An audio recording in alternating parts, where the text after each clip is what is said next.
Time में चलता है, 10 बजे से लेकर 5 बजे तक। उसके बाद युद्ध खत्म हो जाता है। महाभारत में नहीं देखे हो, एगो बिगुल फूका जाएगा, ठीक है, जब शंख बजेगा तब युद्ध चालू, चल रहे, ठीक है। उसके बाद जब शाम के समय में 5 बज जाएगा ना तो सब युद्ध खत्म। आओ भाई, का भाई पैर टूट गए ना, गइल बेटा जा, चल गए ना, गइल, ठीक है। ऐसे भाई मिलाप करके बात करते थे। अब फिर सुबह को होते होते पैर ठीक करो यार, चलना है लड़ने के लिए, ठीक है, ऐसा होता था। तो सुबह 10 बजे से कब तक, शाम के 5 बजे तक, बिगुल जैसे ही बजता था चुप हो जाता था। अपनी सेना, सुनो, बाबर की सेना हार रही थी। पानीपत के प्रथम युद्ध में ना बाबर की सेना हार रही थी, बिकॉज इससे लाखों लाखों की सेना थी, पैदल सेना, घुड़सवार सेना, घोड़ा सेना, सब था। अब बाबर के पास कुछ भी नहीं था, बाबर के पास खाली तीरंदाज थे। और एगो बताते हैं आपको, तीरंदाज थे और उसके साथ साथ उसका तोपखाना था, तोपखाना, तोप जो तोप चलाए जाते हैं। इसके पास नो डाउट हाथी थे, पैदल सैनिक थे, घोड़े थे। जब पहली बार बाबर की सेना इधर पे घुसी ना, ये इसका इब्राहिम लोदी की सेना देखी, बोला ये भाईजान, उसकी सेना के अंदर, भाईजान ये देखो ना, इतना बड़ा बड़ा। क्लास 11 के फर्स्ट सेमेस्टर के जितने भी बच्चे हैं, हम लोग पिछले क्लास में हिस्ट्री के बहुत सारे क्वेश्चन आंसर नहीं, नोट्स वगैरह सॉल्व कर लिए थे। आज हम लोग को 1 चैप्टर टोटली खत्म करना है और आज कुछ चीजों को याद करना है, जैसे पुस्तकों के नाम और किसके समय में वो थे, ठीक है, वो काल किस समय के काल के वो लेखक थे, उनके याद करना है आप लोगों को, ठीक है बाबू। अब ध्यान हमारे तरफ होना चाहिए। अब इसके बाद देखो ध्यान से, इसमें हम लोग इतिहास का पूरा स्वरूप जान गए थे, मध्ययुगीन भारत, इंडो पर्शियन परंपरा और दिल्ली सल्तनत काल के बारे में बता दिए थे आप लोगों को। दिल्ली सल्तनत जो चला था वो कब से कब तक चला था, 1206 से लेकर 1526 ईस्वी तक चला था ना, 1206 से लेकर 1526, जो कि 1206 में, सॉरी 1526 बोल रहे हैं, हाँ 1526 से तो ठीक है। तो दिल्ली सल्तनत कब से कब तक, 1206 से लेकर 1526, बिकॉज 1526 में क्या हुआ था, पानीपत का प्रथम युद्ध, और बाबर यहां पर आता है और मुगल कालीन पूरी सभ्यता अपना बसा देता है। 1526 से लेकर 1857 तक मुगल कालीन सभ्यता चलती है, पूरी मुगल कालीन चलता है, और उसके पश्चात अंग्रेज आ जाते हैं, ठीक है। ये 3 को कैटेगरी याद करिए, पिछले क्लास में बताए थे आप लोगों को कि दिल्ली सल्तनत पे 5 वंशों ने शासन किया था। उसमें था गुलाम वंश, खिलजी वंश, तुगलक वंश, सैयद वंश, लोधी वंश, याद करिए, बताए थे। तो गुलाम वंश जो था, गुलाब खिले तो सांस लो, याद करिए, बताए थे। गुलाब खिले तो सांस लो जो था, उसमें हम लोग को पता चला था कि गुलाम वंश जो चल रहा था, गुलाम वंश, ये 1206 से लेकर 1290 तक चला था। खिलजी वंश में आप लोग को बताए थे, खिलजी वंश बताए थे, खिलजी वंश में जलालुद्दीन खिलजी, तो जलालुद्दीन खिलजी का शासन काल था, और उसके बाद 1290 से लेकर कब से कब तक चला, 1320 तक।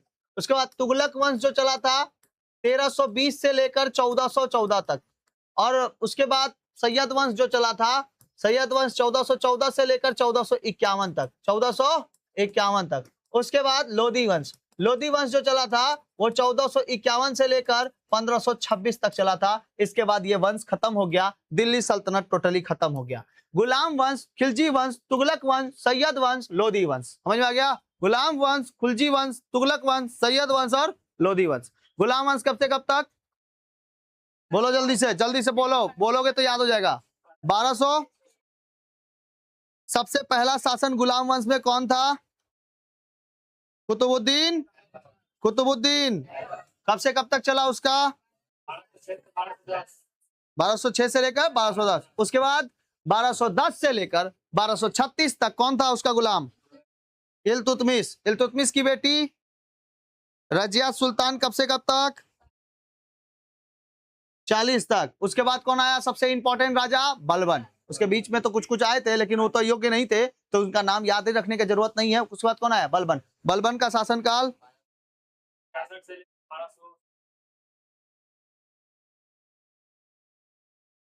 हाँ 1286, 1266 से लेके 86 तक। उसके बाद कैकुवर और क्यूमर्स आया 1290 में, जलालुद्दीन खिलजी मार के खत्म कर दिया। उसके बाद जलालुद्दीन खिलजी, अलाउद्दीन खिलजी के पास कोई भी योग्य शासक नहीं बचा था। इसकी वजह से तुगलक वंश में ग्यासुद्दीन तुगलक आता है और ग्यासुद्दीन तुगलक आकर क्या करता है, यहाँ पर तुगलक वंश की स्थापना करता है। ग्यासुद्दीन तुगलक, मोहम्मद बिन तुगलक, फिरोज शाह तुगलक, ये 3 जन का तुगलक का नाम याद रखना है तुगलक वंश में। कौन कौन सा? ग्यासुद्दीन तुगलक संस्थापक, मोहम्मद बिन तुगलक पगला शासक और फिरोज शाह तुगलक। ठीक है, फिरोज शाह कोटला का स्थापना करता है। कौन? फिरोज शाह कोटला का स्थापना किसने किया? फिरोज शाह कोटला का स्थापना किसने किया था? फिरोज शाह तुगलक ने किया था। ठीक है, तुगलक पगला एकदम था। उसके बाद सैयद वंश के संस्थापक कौन थे? खिज्र खां।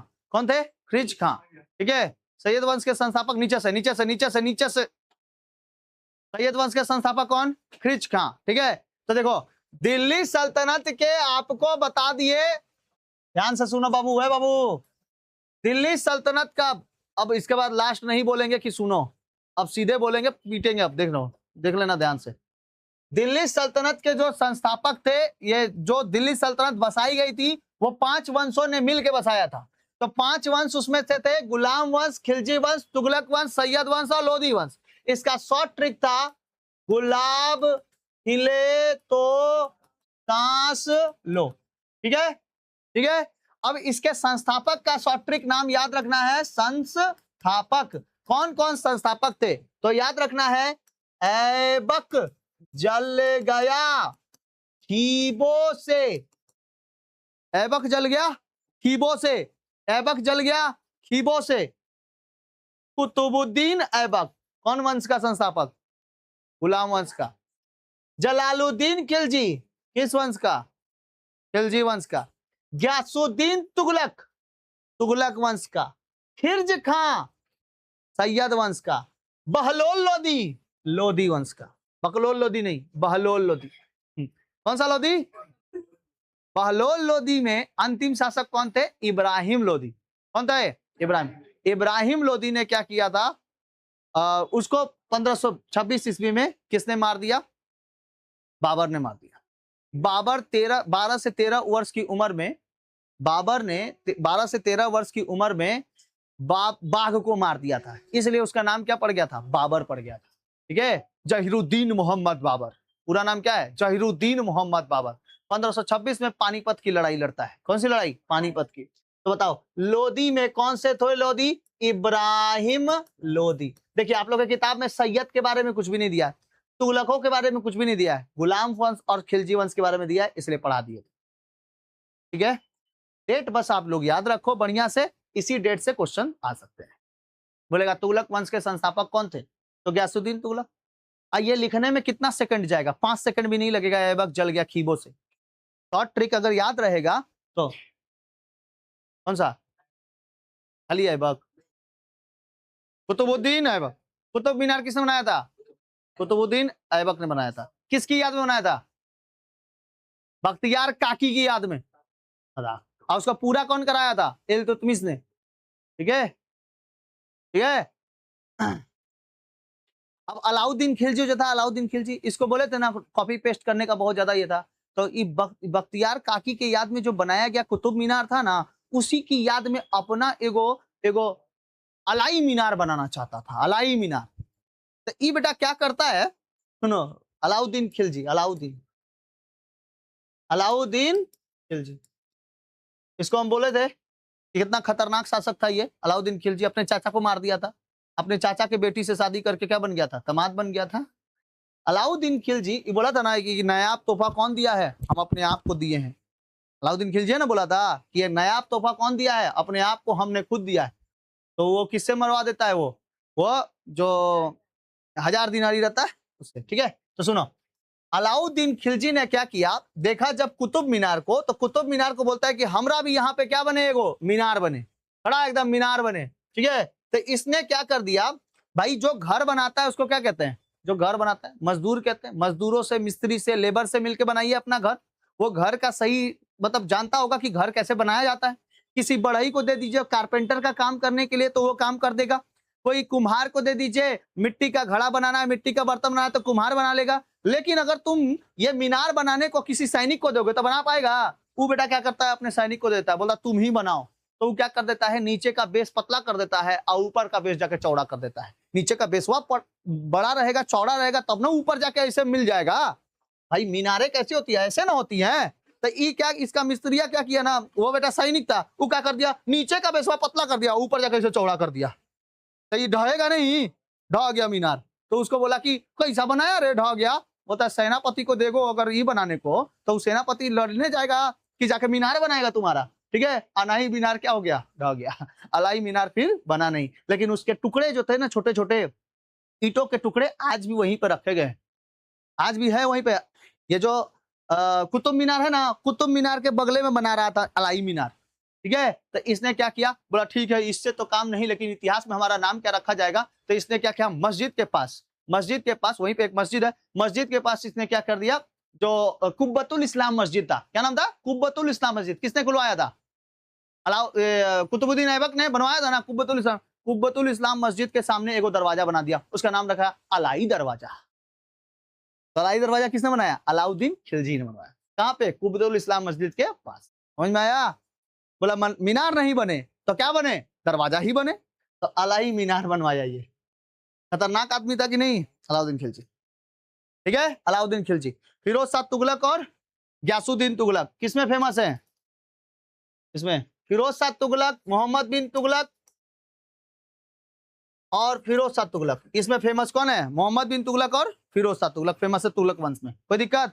सैयद वंश में खिर्ज खां, इसका उतना ज्यादा फेमस नहीं है। इसके बाद कौन सा होता है, लोधी वंश। लोधी वंश में जो थे इब्राहिम लोधी, इब्राहिम लोधी को कौन मार देता है, इब्राहिम लोधी को कौन मार देता है, इब्राहिम लोधी अंतिम वंश का शासक, लोधी वंश का अंतिम शासक था। लोधी वंश का अंतिम शासक कौन था, इब्राहिम लोधी। ध्यान से सुनो, इब्राहिम लोधी, ठीक है। इब्राहिम लोधी, इब्राहिम लोधी का एक चाचा था दौलत खान लोधी, ठीक है। क्या नाम था, दौलत खान लोधी। दौलत खान लोधी एक राजा को बुलाता है जो फरगाना का शासक था। फरगाना पड़ता है अफगानिस्तान में, सुनो, कांधार, काबुल, फरगाना, ये कहां पड़ते हैं सारे, अफगानिस्तान में पड़ता है। तो कंधार के एगो राजा थे, उनका नाम था बाबर, जहीरुद्दीन मोहम्मद बाबर। तो दौलत खान लोधी आलम खान लोधी से, देखो इसका जो चाचा था वो था दौलत खान लोधी, और आलम खान लोधी जो था इसका भतीजा था। आलम खान लोधी इसका भतीजा था, किसका, इब्राहिम लोधी का। तो इब्राहिम लोधी दौलत खान लोधी से बोलता है, जानते हैं चाचा जान, मेरा भतीजा बहुत बड़ा हो गया है, एक काम करते हैं इसको भेज देते हैं, जो विदेशों से आक्रमण हो रहा है ना उसको भेज देते हैं, उसको विदेशियों से लड़ने के लिए। आलम खान लोधी बोला, चचवा को तो कुछ करना पड़ेगा, हमको जहां मन तहां भेज देता है, ठीक है। आपने नहीं जाता कभी लड़ने के लिए, आपने बोलता है कि हम रहेंगे दिल्ली के सल्तनत, दिल्ली सल्तनत के राजा कौन रहेंगे, हम रहेंगे। तो दौलत खान लोधी को भी बोलता है, दौलत खान लोधी आलम खान लोधी से जाता है बात करने के लिए। जानते हो हम लोग को दोनों को मिल के क्या मरवाना होगा, किसको, इब्राहिम लोधी को। एक काम करते हैं, मार देते हैं। तो आलम खान लोधी बोलता है, आराम से, ये सल्तनत का क्या है, बादशाह है, ऐसे ही थोड़ी मारा जाएगा, इसके आसो पास हमेशा 24 घंटे कोई ना कोई हमेशा रहता है, नहीं मार पाइएगा। एक काम करिए, विदेशियों को बुलाइए, किसी विदेशियों को बुलाइए, कोई है जान पहचान का। बोला हाँ जान पहचान का है, एक काम करते हैं, फरगाना में एगो राजा है जो लुटपुट गया है, मैं लुटपुट गया, ठीक है। तो वो लुटपुट गाना गा रहा है वहां पे, एक काम करते उसको बुलाओ। तो कॉल करता है 9844296550। हेलो बाबर साहब आइए, यहाँ पे मारना है एक जन को। तो हाँ किसको मारना है, होता है कि हमारे चाचा जान है, चाचा जान को उठाना है। तो ठीक है। तो फरगाना में कौन था, बाबर था, ठीक है। ये ना जीतने जाता है काबुल, क्या जीतने जाता है, काबुल। काबुल से जाता है कांधार, कहाँ जाता है, कांधार। देखो फरगाना जब जीता तो इसके बाद में इसको होड़ मची कि हम औरों जीतेंगे, औरों जीतेंगे, ठीक है, और भी जीतेंगे तब बढ़िया रहेगा। इसके बाप का नाम उमर शेख मिर्जा था, ठीक है, जो तैमूर लंग का वंशज था। इसका तैमूर लंग, ठीक है, इसका वंशज था। और इसके दादी का नाम घसीटी बेगम की कुछ था, ठीक है, नाम याद नहीं आ रहा है, घसीटी बेगम। सुनो, तो क्या होता है कि बाबर उमर शेख मिर्जा से और एहसान दौलत बेग, मम्मी का नाम एहसान दौलत बेग, ठीक है, ये नाम था। तो इसने क्या किया, बाबर ने अपने पिताजी से और अपनी माता से इतना खतरनाक युद्ध सीखा था ना। एक तैमूर लंग का वंशज था और एक चंगेज खान का वंशज था। चंगेज खान, उसकी मां किसके वंशज से थी? चंगेज खान के वंशज से थी। चंगेज ना मंगोलों का सबसे खतरनाक राजा था, मंगोल पे पूरा अपना मतलब वर्चस्व बढ़ाया था। चंगेज खान की कहानी सुनोगे ना तो दिन रात को नींद नहीं आएगी, ऐसी कहानी उसकी। सुनो क्या है कि चंगेज खान मंगोल का शासक था। जो चाइना के ऊपर वाला क्षेत्र है ना, उसको मंगोल कहते हैं, चाइना का ऊपर वाला क्षेत्र। शायद इसमें फोटो होगा, नहीं है, छोड़ो। देखो चाइना जो है ना, चाइना, चाइना के ऊपर वाला क्षेत्र क्या कहलाता है? मंगोल। आइए, मंगोल का एक शासक था, नाम क्या था? Genghis Khan. चंगेज खान जहां भी जाता था ना, वहां पे कत्लेआम मचाता था हमेशा। चंगेज खान बहुत खतरनाक आदमी था।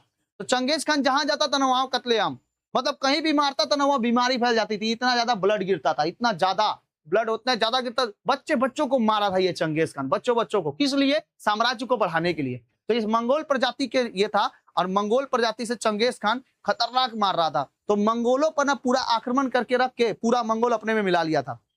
अब ये कहा था कि मेरे मृत्यु के पश्चात मेरी जो कब्र है, वो कब्र किसी को मिलने नहीं चाहिए। क्या किया सुनो, इसने अपना एक कब्र बनाया। तो इतना बड़ा एरिया एगो लिया, इतना बड़ा एरिया। जब ये मर गया ना, तो अपने पहले जैसे एगो सेना थी, ए सेना, और एगो सेना थी कौन सी? बी सेना। इस बी सेना को ना इस जो ग्राउंड था, इस ग्राउंड के बाहर खड़ा किया था। और इसको बताया गया था कि जब चंगेज खान का जब मृत्यु हो जाएगा और इसके कब्र को जब दफनाया जाएगा, मिट्टी के अंदर जब दफनाया जाएगा, तो इसको ए वाली सेना इसको दफनाएगी, ए वाली सेना इसको दफनाएगी। और दफनाने के पश्चात ना ए वाली सेना का कत्ल कर डालेगा कौन? बी वाली सेना। अब ये बी वाली सेना को किसको कहां रखा था? इसको घेरे से बाहर। ये घेरा का जो एरिया था ना, वो बहुत ऊंची ऊंची दीवारें थी, ताकि चंगेज खान मरा है कि नहीं मरा है ये किसी को पता ना चले। कितना खतरनाक आदमी था कि ये मरने के पश्चात जो ए वाले सैनिक थे ना, ये सैनिक इसमें गए और घोड़े से पूरा का पूरा रौंद दिया, रौंदवा दिया पूरा का पूरा, मतलब मिट्टी पूरा रौंदवा दिया। तो चंगेज खान की बॉडी मिलेगी नहीं, और जब तक बॉडी मिलेगी नहीं तब तक प्रूफ कैसे होगा कि चंगेज खान मारा गया है? समझ में आया? तो चंगेज खान अपने आप को इतना मतलब कष्टदायी समझा था, मतलब मेरे मरने के पश्चात घोड़े से, 1000 घोड़ों से रौंदवा दिया गया वो जहां पे मरा था। ठीक है, नीचे गाड़ दिया ना जब, तो मिट्टी पूरा रौंदवा दिया गया। अब बताओ, ए को पता रहेगा ना कि कहां पे मारा है, कहां पे मार के दफनाया है। और उसके बाद जब ए बाहर निकलेगा, ए वाली सेना जब बाहर निकलेगी, तब बी वाले को इसके अंदर क्या हुआ था पता चला? नहीं चला। ए किसको मार दिया? ए को मार दिया। ए ने क्या किया था? घोड़े से रौंदवाया था। तो रौंदवाने की वजह से ये लोग को पता नहीं चला कहां पे खोजेगा कहां पे नहीं। ये वाला इसको मार दिया, तो ये कभी बोल पाएगा? नहीं बोल पाएगा। एक के साथ बैठा के सबको चाकू से काट के निकाल दिया, सबको एक के बार मुंडी, सबका जितनी सेना थी इसकी, एक ही सेना। अभी सेनाओं को पता ही नहीं कि कहां दफनाया गया है। और जब तक दफनाए से उसके बाद उसकी शरीर ना निकले, तब तक किसी को पता ही नहीं चलेगा कि दफनाया गया है, मरा भी है कि नहीं मरा है।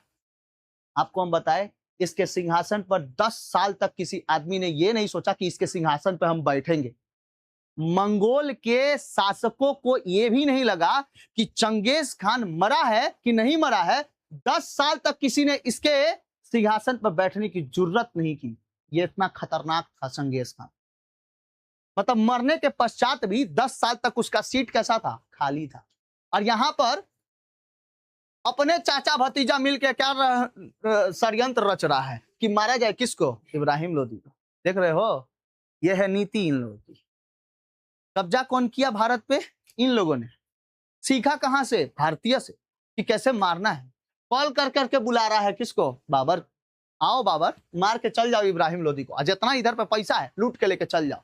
दौलत खान के पास बहुत ज्यादा पैसा था, आलम खान लोदी के पास, इसके पास भी बहुत ज्यादा पैसा था। तो इसने पैसा देकर किसको बुला लिया? बाबर को। बाबर गया फरगाना में जीतने के लिए, फरगाना जो होता है इसको जीता। तो इसके बाद अपने साम्राज्य को बढ़ाने के लिए कहा गया? काबुल गया। काबुल गया तो फरगाना वाला लोग आदमी बोलता है, कहाँ हो गया, जाओ हम लोग आजाद हैं, यहाँ पे तुम्हारा शासन नहीं चलेगा। बोला बाबर ये हमारा जन्म स्थल ही है। बोला तुम्हारा बाप का जन्म स्थल ही था, तुम्हारा जन्म स्थल ही था। तुम्हारे पिताजी ने यहाँ पे क्या किया था, तुम्हारे अब्बा जान ने यहाँ पर अपना साम्राज्य बचा के रखा था, तुम नहीं। घर तो मेरा है ना, घर ढह गया, कब का उड़ गया, रातों रात इसका घर ढहा दिया गया। इसका बाबर का आई मारे मारे फिर रहा था, कहाँ जाए हम तो शासनकर्ता वाले थे, मार के सुता दिया सब। इधर के आदमी लोग फरगाना, ठीक है, काबुल गया, काबुल तो जीत गया। काबुल के बाद इसने सोचा कि हम कहाँ जाएंगे, कांधार गया, इसको जीत लिया। तब तक काबुल के वाले लोग बोले कि हम लोग आजाद है। कहाँ इधर, जाओ घर। बोला ले मजा जाए कहाँ भाई। फिर कांधार जब गया ना, कांधार पे जब कांधार गया, इसको जीता, तो ये वाले लोग क्या बोल रहे अपने आप को कि हम क्या हैं, आजाद है बाबू। इधर सुन, हम लोग क्या है, आजाद है। तो एक कांधार वाला से ना इधर से उठा के जैसे ही जाता है काबुल के पास, जब काबुल चला जाता है बाबर, तो बोलता है क्या रे, तुम बोला है कि सुने हैं कि तुम लोग आजाद है, ठीक है। बोलता हाँ हम लोग आजाद है। फिर बोलता ठीक है आजाद है तो क्या करें, अब हम यहाँ पे रह नहीं सकते। इसके बाद फिर जाता है कांधार जब जाता है बोलता है यहाँ कहाँ, चलो आजाद है हम लोग। ले बेटा, इसका दिमाग गर्म हो गया बाबर का। जहां जा रहे हैं ये लोग, जैसे ही उसको छोड़ के, उस देश को छोड़ के निकल रहे हैं, तो अपने आप को आजाद कर ले रहा है।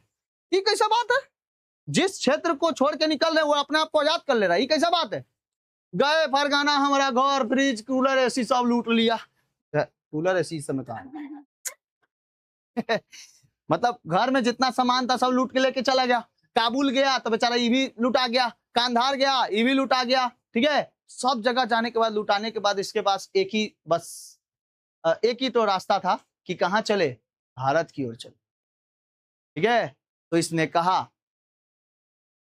तो इसकी दादी बोली घसीटी बेगम, इसका नाम हुआ याद नहीं आ रहा, इसे शायद है घसीटी बेगम। तो इसकी दादी, सुनो, इसकी दादी बोली बाबर अब क्या करोगे, तुम्हारी मम्मी चली गई, तुम्हारे पिताजी चले गए।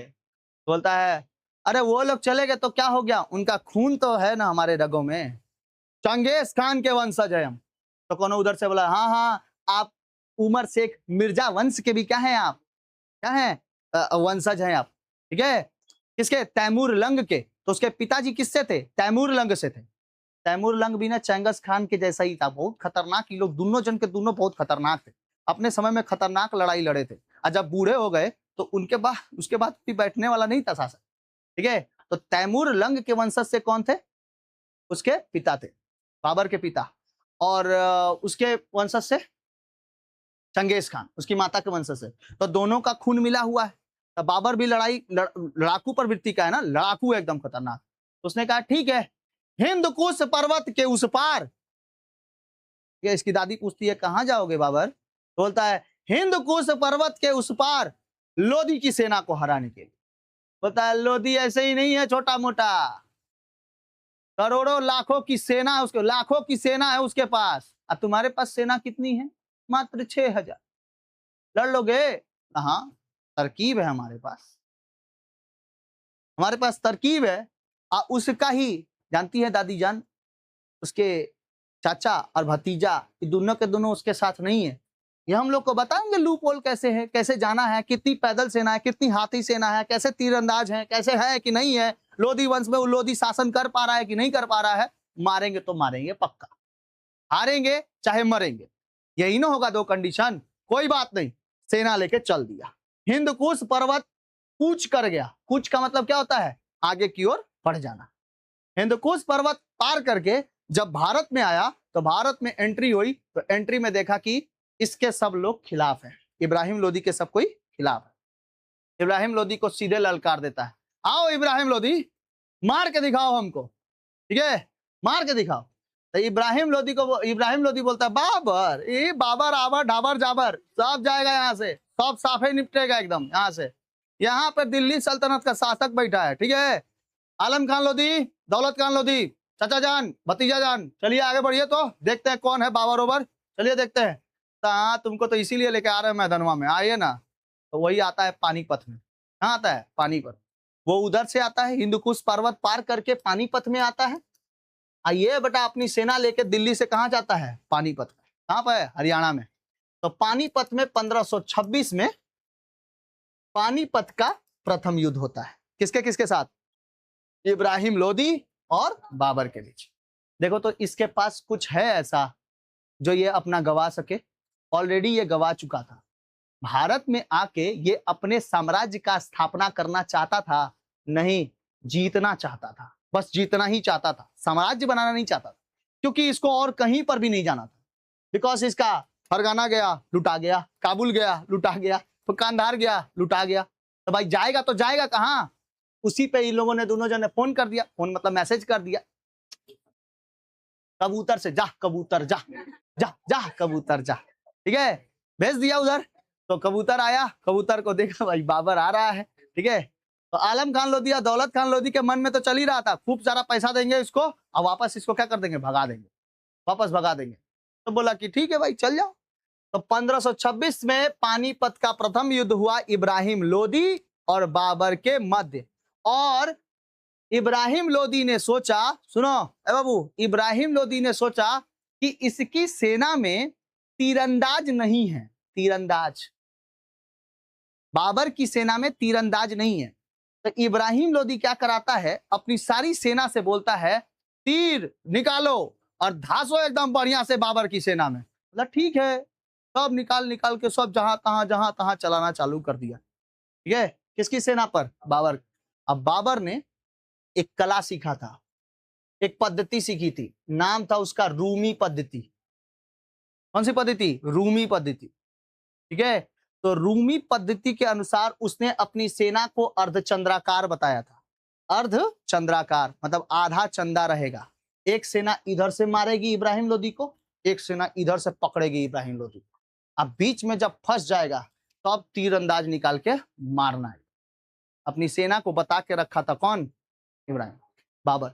और बाबर ने अपनी सेना का मोटिवेशन बढ़ाने के लिए, देखो जब युद्ध चलता है ना तो खतरनाक चलता है, और ऑफिस टाइम में चलता है 10 बजे से लेकर 5 बजे तक, उसके बाद युद्ध खत्म हो जाता है।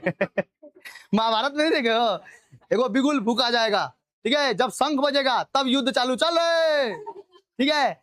उसके बाद जब शाम के समय में 5 बज जाएगा ना तो सब युद्ध खत्म। आओ भाई, का भाई पैर टूट गए ना, गए बेटा जा, चल गए ना, गए, ठीक है। ऐसे भाई मिलाप करके बात करते थे। अब फिर सुबह को होते होते पैर ठीक करो यार, चलना है लड़ने के लिए, ठीक है, ऐसा होता था। तो सुबह 10 बजे से कब तक? शाम के 5 बजे तक। बिगुल जैसे ही बजता था चुप हो जाता था। अपनी सेना, सुनो, बाबर की सेना हार रही थी। पानीपत के प्रथम युद्ध में ना बाबर की सेना हार रही थी, बिकॉज इससे लाखों लाखों की सेना थी, पैदल सेना, घुड़सवार सेना, घोड़ा सेना, सब था। अब बाबर के पास कुछ भी नहीं था, बाबर के पास खाली तीरंदाज थे। और एगो बताते हैं आपको, तीरंदाज थे और उसके साथ साथ उसका तोपखाना था, तोपखाना, तोप जो तोप चलाए जाते हैं। इसके पास नो डाउट हाथी थे, पैदल सैनिक थे, घोड़े थे। जब पहली बार बाबर की सेना इधर पे घुसी ना, ये इसका इब्राहिम लोधी की सेना देखी, बोला ये भाईजान, उसकी सेना के अंदर, भाईजान ये देखो ना, इतना बड़ा बड़ा ये गज जैसा दिखाई क्या दे रहा है? बोलता है वो हाथी है, उसके सामने जो नीचे आएगा चपा जाएगा, वो फुटबॉल बना के खेलता है, फुटबॉल, ठीक है। बोलता हाँ ऐसा बात है, देखो ना कैसा दिखाई दे रहा है, ऐसा जानवर तो हमने कभी नहीं देखा, ऐसा विशाल का है जानवर, ठीक है। तो बोला किसकी सेना का है? तो बोला इब्राहिम लोधी की सेना। हम लोग नहीं जीत पाएंगे भैया, हम लोग नहीं जीत पाएंगे, पीछे हट जाते हैं, हम लोग पीछे हट जाते हैं, क्या पता ये फुटबॉल बना के खेल ही ले। तो वो लोग ना कई सारी सेना ना हाथियों को देखा था कि कितना भयानक होते हैं। इसका हाथी, इब्राहिम लोधी की हाथी जहां जाती थी ना, मान लो कोई मरा हुआ कोई सैनिक है तो उसी के ऊपर ना पैरवा चाप देता था, हाथी ऐसे चाप देता था, बेचारा उसका मुंडी एकदम जमीन के नीचे। तो ये सब दूसरा आदमी देख के आंख फटा कितना खतरनाक मारा है यार, हम नहीं लड़ पाएंगे, यहाँ पर फुटबॉल बना के खेल रहा है। और कभी कभी ऐसा लगता था ना, जैसे मान लो कोई इंसान जिंदा है और अचानक से लड़ते लड़ते लड़ते लड़ते गिर गया, नीचे गिर गया और हाथी आया चाप के चल दिया, जा अभी तक जिंदा थे, बिना लड़ने मर गए, ठीक है। इतने खतरनाक होते थे। तो हाथी जिस पे चढ़ेगा भाई वो बचेगा थोड़ी, छाती फाड़ के निकल जाता था, घोड़ा ओड़ा से लड़ता था, बहुत खतरनाक। तो बाबर की सेना ने कहा हम लोग नहीं लड़ पाएंगे, बाबर साहब चलते हैं अपन वापस घर, ठीक है। तो बाबर बोलते हैं, देखो देखो चट्टान टाइप का रहता है वहीं पे हिंदुकुश पर्वत के आसपास, यहाँ पे ना पानीपत में कुछ चट्टान रहता है, उस चट्टानवा पे उठ के बोलता है जाओगे तो कहाँ रहोगे?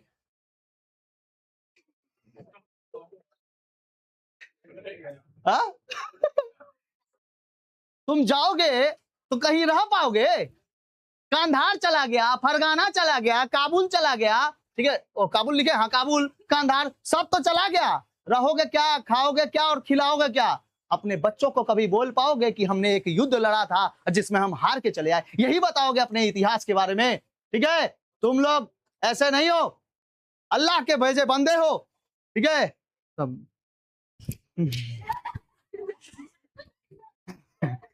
बाबर बोल रहा तुझको ही खिला दे अभी। कातिया गिरे बाद पे हाथ डालेगा तो उठा के फेंक दिया जाएगा। ठीक है, अरे बाप रे बाप, समझ में आया? एकदम खतरनाक। उसके बाद बोला बाबर की सेना के अंदर ना पूरा भर दिया मोटिवेशन। बाबर ने अपनी सेना के अंदर मोटिवेशन भर दिया।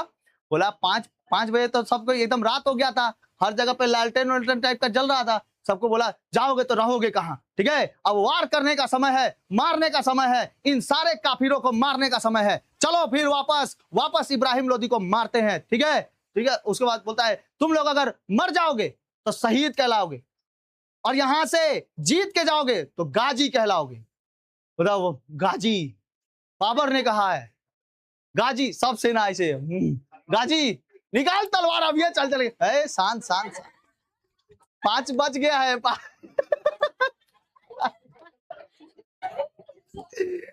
भाई साहब, निकाल तलवार, चल 5 बज, लेकिन 5 बज गया था ना, रात को कहा जाएगा? तो बाबर बोलता है इतना मोटिवेशन होने का जरूरत नहीं है, 5 बज गया है, अभी तो शांति रहने का जरूरत है।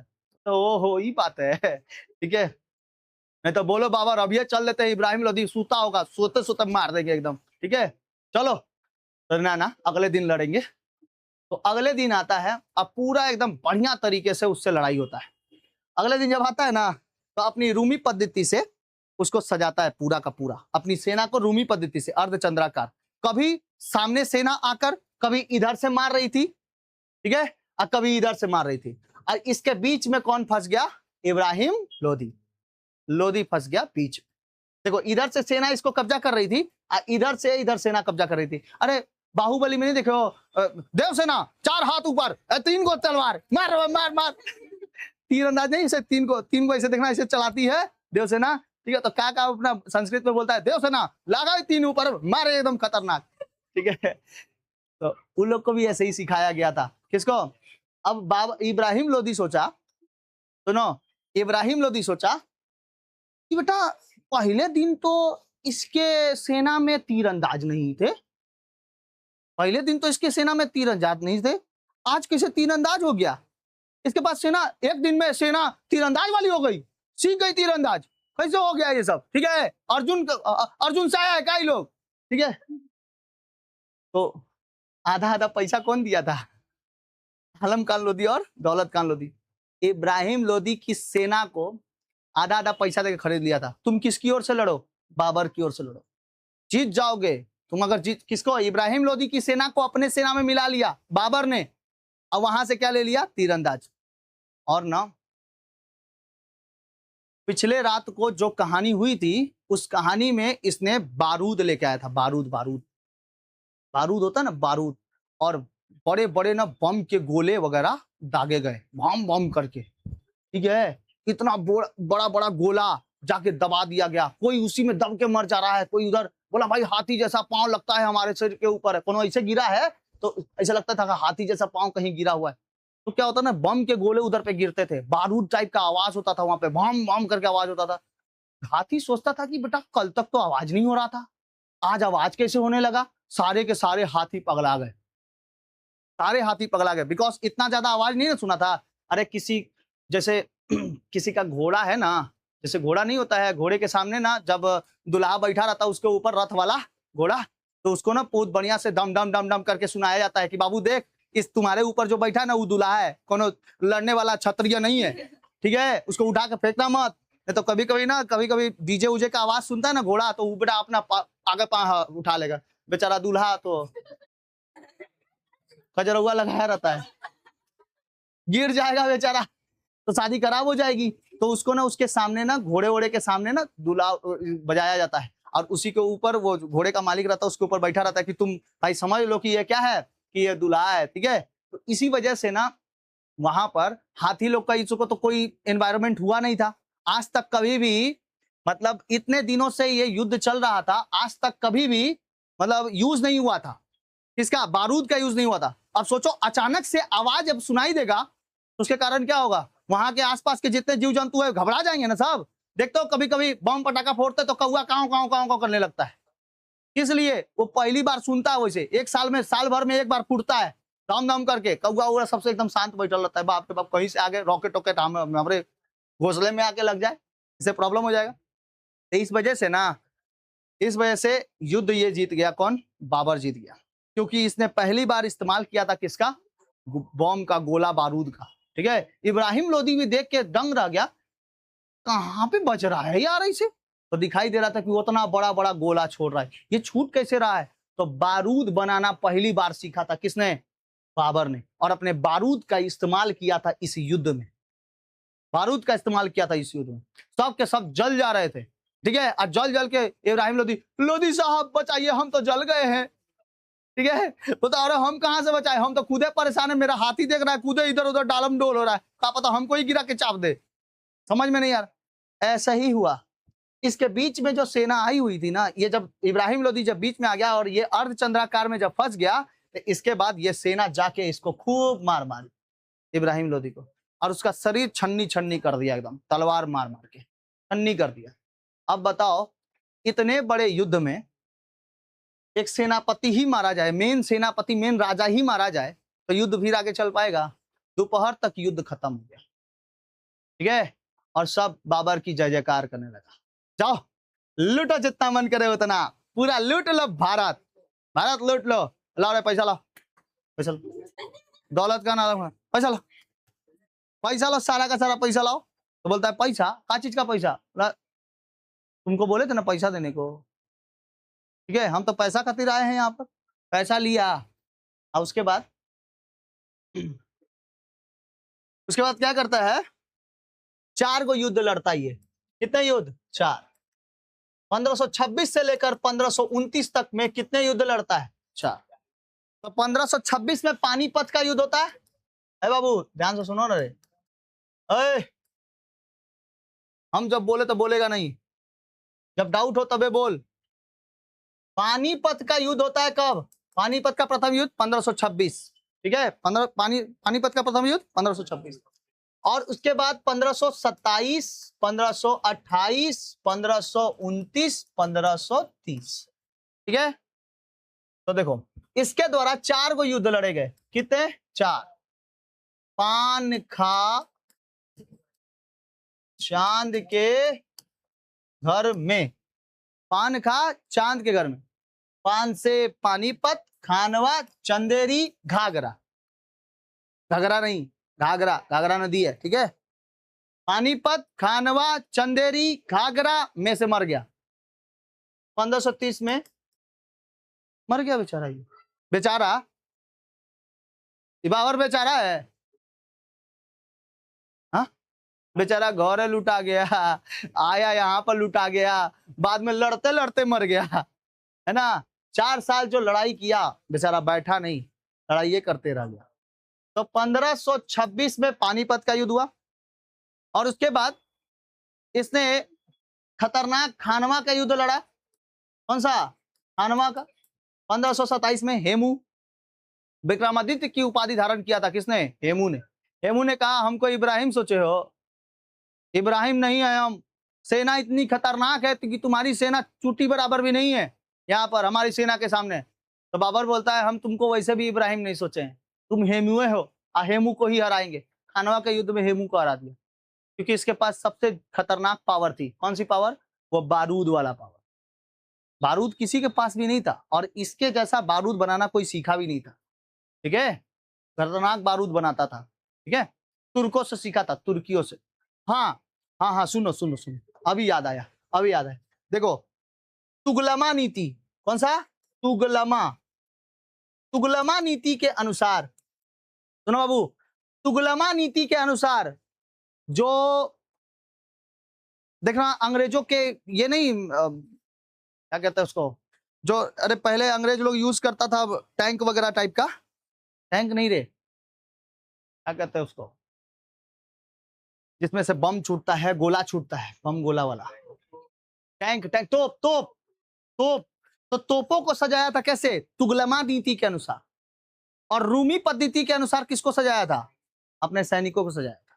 और सैनिकों का कैसे? सुनो, यह अर्धचंद्राकार है ना, यहां पे कुछ रहेंगे सैनिक, और इसके बीच में रहेगा तोप, फिर रहेगा सैनिक, फिर रहेगा क्या चीज? तोप, फिर रहेगा सैनिक, फिर रहेगा क्या चीज? तोप। ऐसे करके रहेगा। इसको बुला बुला के लेके आना है, किसको? इब्राहिम लोदी को पीछे में ले आके मार देना है। तोप लिया के मार दिया, छन्नी छन्नी हो गया इब्राहिम लोदी। और यही कंडीशन किसके साथ किया? हेमूचंद्र के साथ किया। हेमू, तो हेमू के साथ खानवा का युद्ध हुआ, और खानवा के युद्ध में कौन जीत गया? अरे खानवा के युद्ध में कौन जीता बाबू? बाबर जीत गया। लोधी कहां से जीत गया? बाबर जीत गया। लोधी तो कब्बे का मर गया, पानीपत के प्रथम युद्ध में मर गया। खानवा। उसके बाद कौन सा युद्ध हुआ? चंदेरी, ठीक है, चंदेरी का युद्ध हुआ। उसके बाद घाघरा का युद्ध हुआ। घाघरा के युद्ध में बहुत सारे लोगों को नहीं मतलब पछाड़ पाया था, जो बिहार बंगाल के साइड में आए हुए थे अफगान, उन लोग को नहीं मार पाया था, ठीक है। और उसके बाद में से तो मरिए गया, 1530 में मृत्यु हो गई। 1530 में इसकी क्या हो गई? मृत्यु हो गई। याद रहेगा ना बाबू? तो बाबर के द्वारा लड़े गए युद्ध कितने हैं? 4। पान खा चांद के घर में, पानीपत, खानवा, चंदेरी, घाघरा, ठीक है। और में से क्या हो जाएगा? मर जाएगा। इसके आत्मकथा का नाम था तुजुक ए बाबरी। क्या नाम था? तुजुक, तुजुक ए बाबरी, तुजुक ए बाबरी, ठीक है, तुजुक ए बाबरी इसकी आत्मकथा का नाम था। आत्मकथा का नाम बताइए। आत्मकथा का नाम तुजुक ए बाबरी। मुगल साम्राज्य में दिया हुआ है, आप लोग के किताब में मुगल साम्राज्य में दिया हुआ है तुजुक ए बाबरी। और ऑनलाइन वाले आप लोग को इसका पूरा पीडीएफ और आप भी लोग को एप्लीकेशन पे मिल जाएगा, और आप लोग को छोड़ भी दिए हैं ग्रुप में। देखिएगा इसका हिस्ट्री का पूरा पीडीएफ, दिल्ली सल्तनत और मुगल कालीन, और साथ साथ कौन कौन सी पुस्तकें किसके समय में लिखी गई है वो टोटली छोड़ दिया गया है, ठीक है, याद कर लीजिएगा। बताइए तुजुक ए बाबरी किसकी आत्मकथा है? बाबर की। अच्छा, क्वेश्चन पूछेगा बाबरनामा किसकी आत्मकथा है? बाबरनामा, बाबरनामा किसकी आत्मकथा? बाबर की। हुमायूं नामा, हुमायूं की। अकबरनामा, अकबर की। तुजुक ए जहांगीरी, जहांगीर की, ठीक है, ठीक है। और आलमगीर किसको कहा जाता था? आलमगीर औरंगजेब को कहा जाता था, ठीक है। तुजुकी, ये लोग नाम के पहले नाम लगाते थे तुजुक ए बाबरी, मतलब तुजुक ए बाबरी ये नाम लगाते थे अपना। मुस्लिमों लोग का ना तो नाम जानबे करते हो, कहाँ कहाँ से मोहम्मद बहुत सारे नाम होते हैं उन लोग के, पूरा बाप दादा का नाम लेके के बाद लेता है, ठीक है। इसका पूरा नाम क्या था? बाबर का पूरा नाम था जहीरुद्दीन मोहम्मद बाबर, जहीरुद्दीन मोहम्मद बाबर इसका पूरा नाम। 13 साल की उम्र में बाघ मार दिया था। यहाँ 13 साल की उम्र, बाघ बाघ नहीं होता है, टाइगर, लायन मतलब शेर, टाइगर मतलब बाघ, बाघ होता है ना, बाघ मार दिया था। और उसका खाल उधेड़ के पहनता था, क्योंकि अफगानिस्तान के आसपास में ठंडा बहुत खतरनाक पड़ता था, तो उसका खाल उधेड़ के पहनता था। बाबर, बाघ मार दिया था, ठीक है, इसीलिए बाबर नाम पड़ गया। समझ में आया? तो बताओ शेर मार दोगे तो शेर खान नाम हो जाएगा, है नाम शेर शाह सूरी। इसी के समय से सबसे ज्यादा फेमस है एक बिहारी 100 पे भारी, शेर शाह सूरी। ना, मच्छर कैसे मार देगा? तो क्या नाम रखा है? तुजू के मच्छरनी। लड़की लोग मारेगी तो तुजू के मच्छरनी, लड़का लोग मारेगा तुजू के मच्छर्रा। क्या नाम है।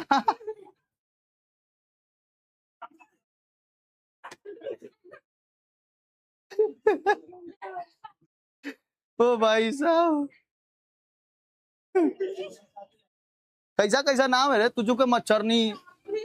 तुमने क्या किया है इतिहास में? तो मच्छर मारे हैं, तुझू के मच्छरनी। अरे भाई, चलो ठीक है, समझ में आया तुझू के बाबरी? तो तुझू के बाबरी लिखा हुआ है, बाबरनामा आत्मकथा है। बाबर के 4 गो बेटे थे। कितने बेटे? 4 गो। देखो उसको याद है उसको याद है, इसीलिए कैसे वो बाबर ने अपनी सेना को कैसे एकदम पूरा ये किया था, मोटिवेशन किया था, उसको याद है। अभी 7 क्लास में पढ़ाए तो अभी भी याद है ना रे बाबू, 7 क्लास में पढ़ाए थे उसको, और देखो वही वाला 11 क्लास में वापस मिला, नहीं मिला? तो क्या नाम था?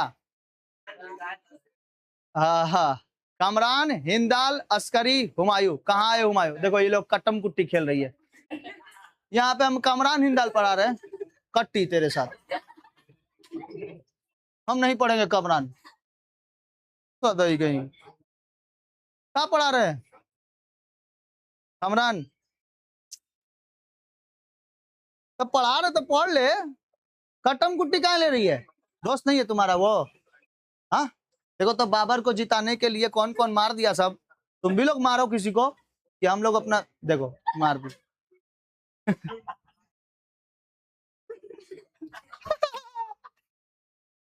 ये दोनों कैसे मार के पढ़ने की हंसने चलो याद रहेगा ये वाला। पान खा चांद के घर में बाबर के कितने बेटे? 4। हाँ, कहा ए हुमायूं, क से कामरान, हा से हिंदाल, ए से अस्करी, और हुमायूं तो हुमायूं हिले। सबसे बड़ा बेटा कौन था? हुमायूं। और इसकी बेटी थी गुलबदन बेगम। कौन सा बेगम? गुलबदन बेगम। नाम क्या है? गुलबदन। गुलबदन, गुलबदन बेगम। गुलबदन बेगम ने हुमायूं नामा लिखा था। क्या लिखा था? समझ में आ गया? और अबुल फजल ने अकबरनामा। अबुल फजल ने अकबरनामा। अकबर ना पढ़ा लिखा नहीं था, अंगूठा छाप था। उसको कई सारे गुरु लोग आके पढ़ाना चाहे, तो बहुत सारे लोग पढ़ाना चाहे, लेकिन पढ़ने में मन ही नहीं लगा। अरे बात नहीं कर, अभी क्लास खत्म हुआ है। तो अकबर को अंगूठा छाप था भाई, उसको पढ़ने नहीं आ रहा था। सुनो, अकबर को अंगूठा छाप था, उसको पढ़ने नहीं आ रहा था, तो उसने क्या किया, अबुल फजल को बोला, ये जानते हो अबुल फजल, हमारे दादाजी, मतलब हमारे दादाजी बाबर, उन्होंने ना एक किताब लिखी थी तुजू के बाबरी। क्या नाम रखा था? तुजू के बाबरी।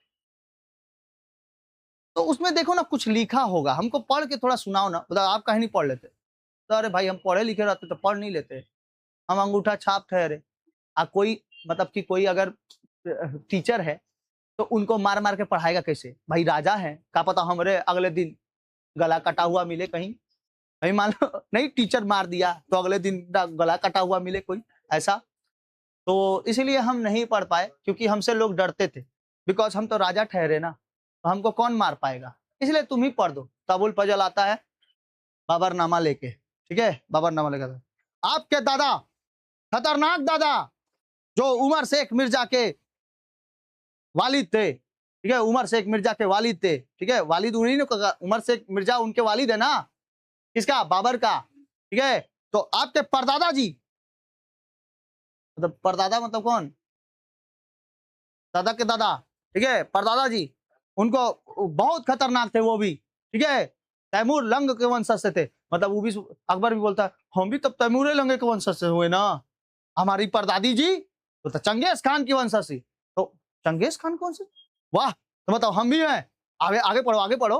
बोलता है कि बाबर ने यहाँ पर आने के पश्चात खतरनाक लड़ाइयां लड़ी, एकदम खतरनाक वो युद्ध जीता, पानीपत, खानवा, चंदेरी, घाघरा लड़े। 1530 में उनकी मृत्यु भी हो गई, लेकिन उसके पास ये बाबरनामा हमारे पास रह गया था। लेकिन उनकी आखिरी ख्वाहिश थी कि उनका जब वो मर जाए तो उनको वापस, उनका जो शव है उनको उठा के कहां लेके चल जाया जाए? तो काबुल लेके चल जाए।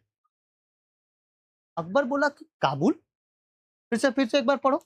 बोलता है कि उनके मरने के पश्चात उनका जो शव है, मतलब उनका जो मिट्टी है, वो मिट्टी कहां पे लेके जाया जाए?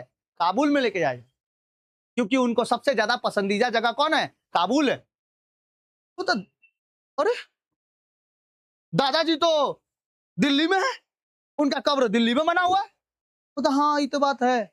उठाओ उठाओ, 2 बजे रात को अपने सैनिकों से बुलवा के उनका कब्र उठा के खुदवा के लेकर जाके फिर काबुल में जाके बसाया अकबर ने। किसका? बाबर। तो बाबर का कब्र यहाँ नहीं है, कहाँ है? काबुल में। उसका मस्जिद कहाँ पे है? काबुल में। किसने बसाया था? अकबर ने, ठीक है। दो दो मतलब लगभग कितने साल हो गए, मतलब लगभग 10-15 साल के बाद, 10-15 साल के बाद उसको, 10-15 साल क्या, उससे पहले मतलब उसके बाद में लगभग 50-60 साल के बाद, 50-60 साल के बाद उसका शरीर रहेगा क्या?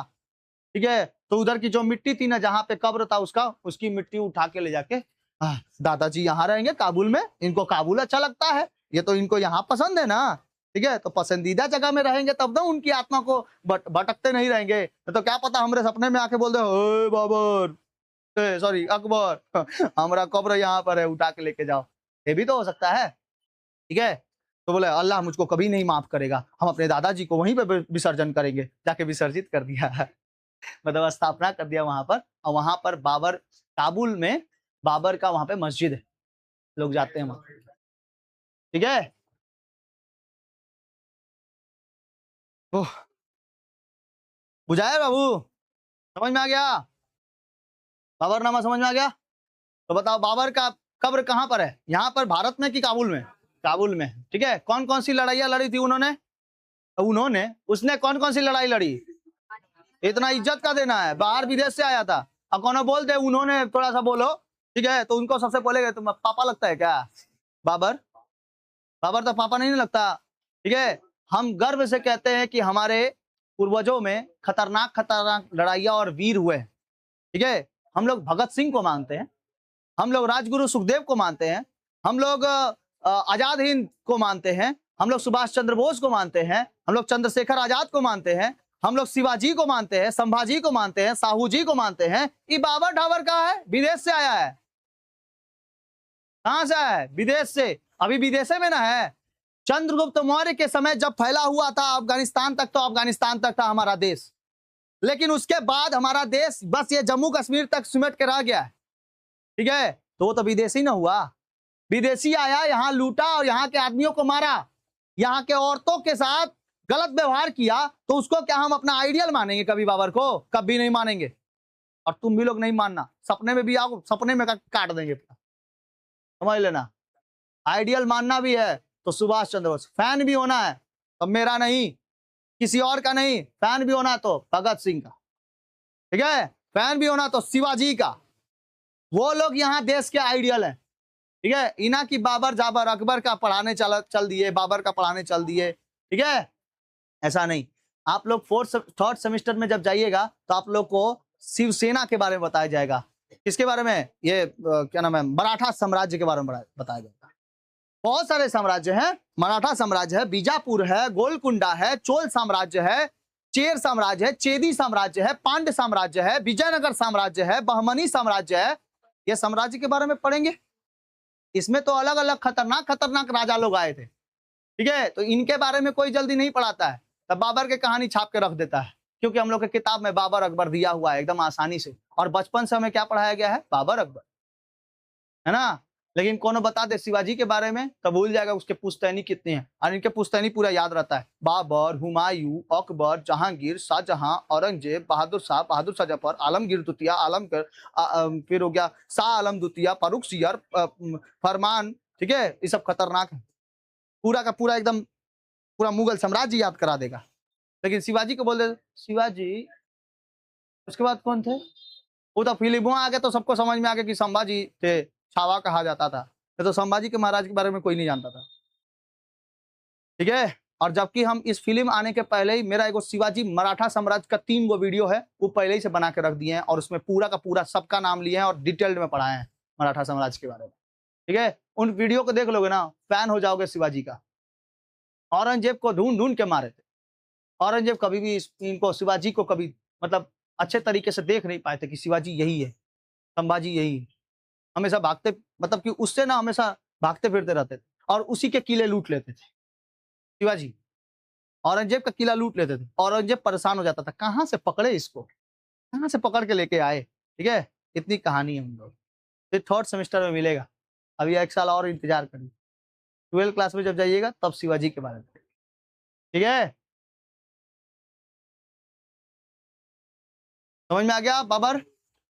हाँ, यही मुगल कालीन में पूरा था। मुगल कालीन आप लोग थोड़ा सा पढ़ लीजिएगा, चाइना का इतिहास उसमें थोड़ा सा दिया हुआ है, पूरा का पूरा पीडीएफ दिया हुआ है, पीडीएफ थोड़ा सा पढ़ लीजिए। यहाँ तक रहने देते हैं क्लास। अच्छा, एक वो क्लास 6 का थोड़ा सा और बच गया जिसमें आप लोग को मतलब कहानियों के बारे में दिखाया जाएगा।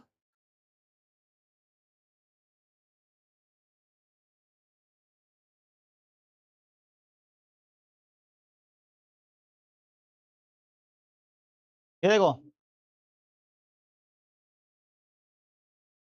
ये देखो, दिल्ली सल्तनत 1206 से लेकर 1526 तक।